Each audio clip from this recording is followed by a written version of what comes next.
And so, in step one of what you want to call upheaval, we want to call it the bouncing off place. We want to call it the launching of desires. We've been explaining to you how you're launching desires, so many, and the law of attraction is gathering those desires into these non-physical atmospheres, vibrational arenas, vibrational realities, and your inner being focuses there, feels the fullness and the brilliance and the importance of each and everything that you've asked for in its broad and subtle nuances, and revels in the brilliance of your beingness, and feels appreciation for your willingness to participate in order to give birth to such things.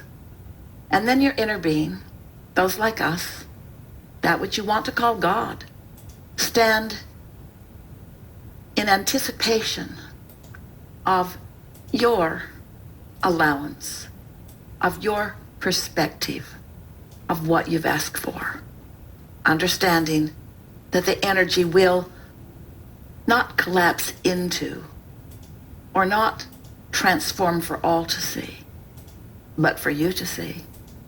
And when enough of you are feeling the emphasis and power and steadiness of ease and love and interest and satisfaction, then your world evolves to that, and has been for a very long time. Esther saw something on television yesterday and wept while she watched it, a bit uncontrollable for a time. Unbelievable what she saw. And then she came to a place of rage, such rage that she could hardly even bear to be in her body.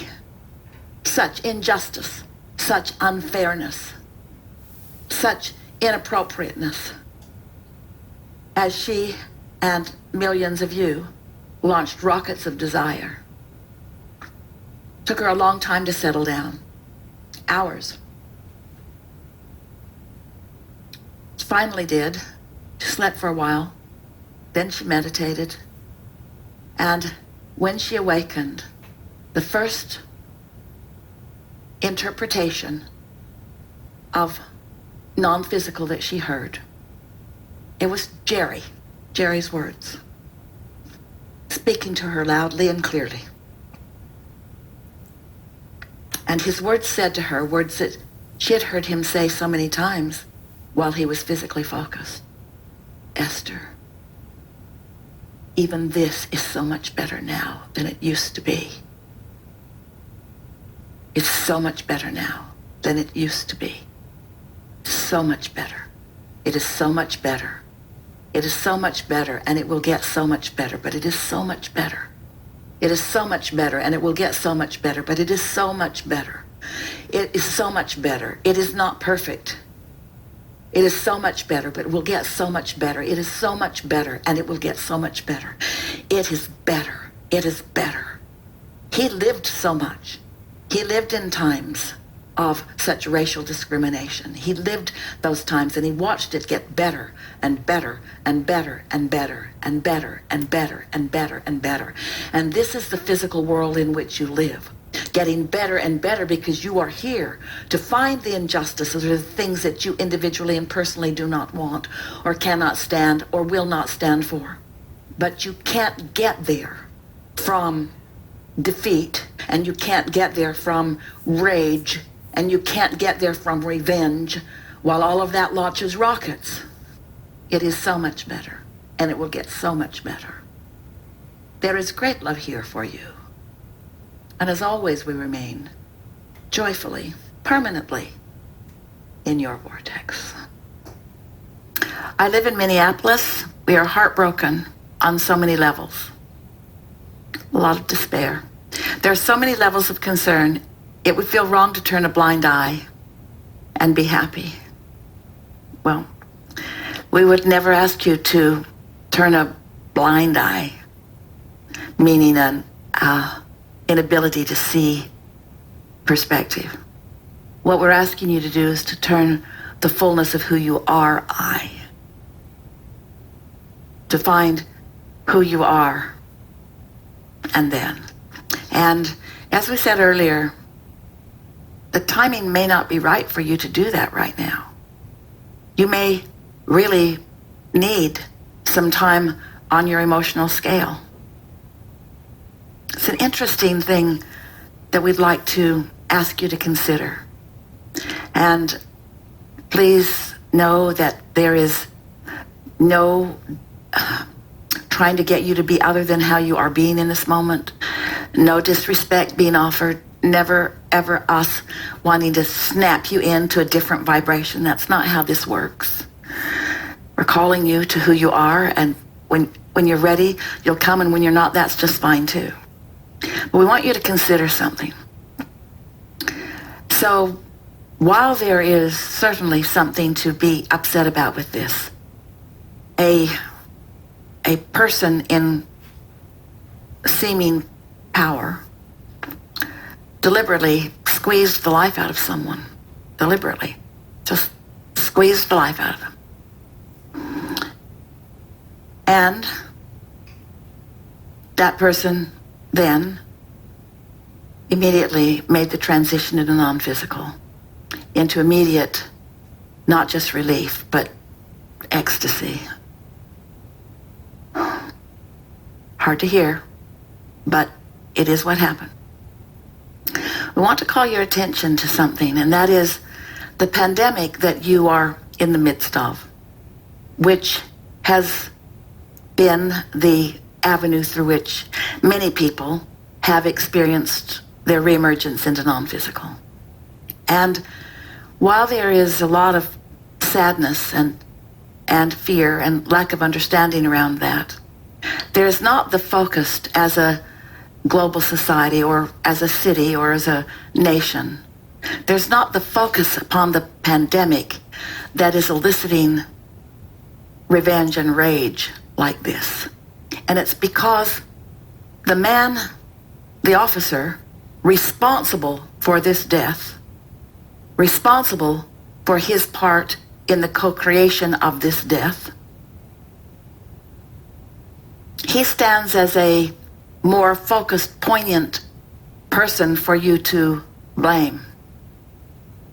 And as you feel a desire to move up that emotional scale, we get it that many of you are feeling revenge. That's natural.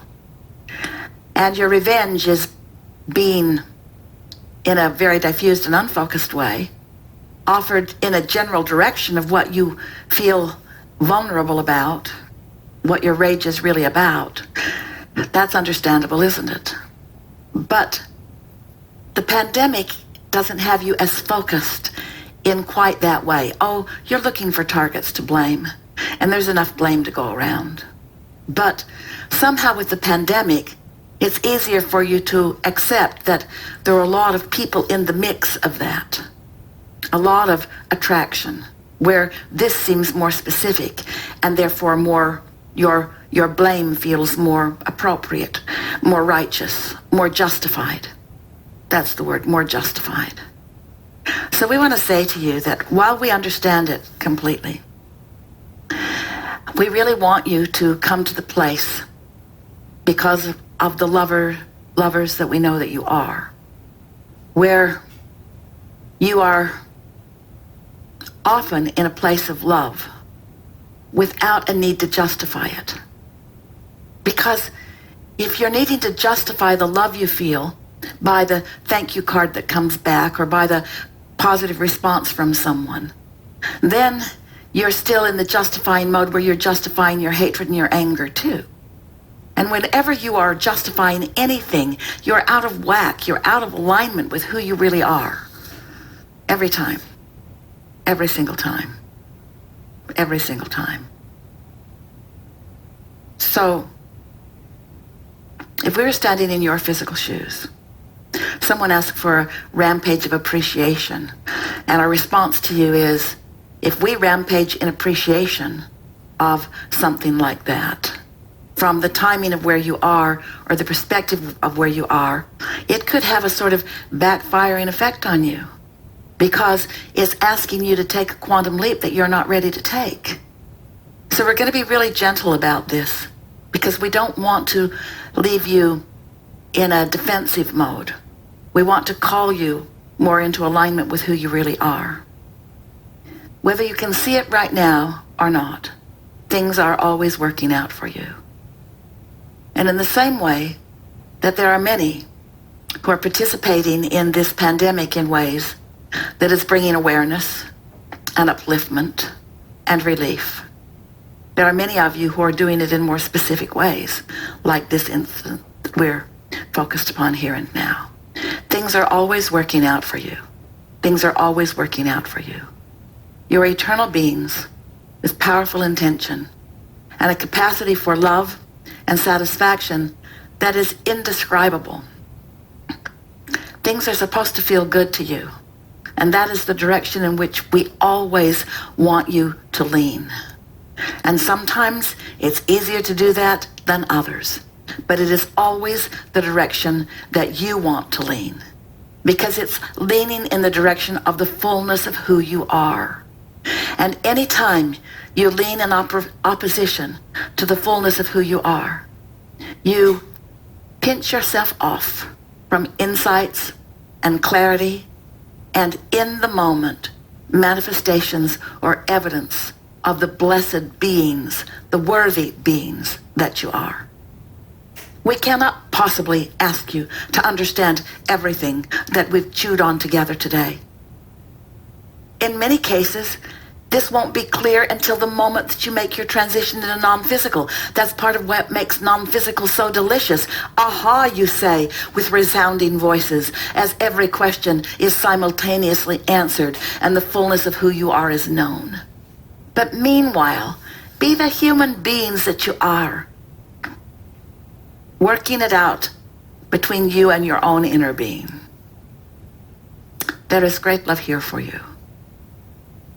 And as always, we remain joyously in your vortex.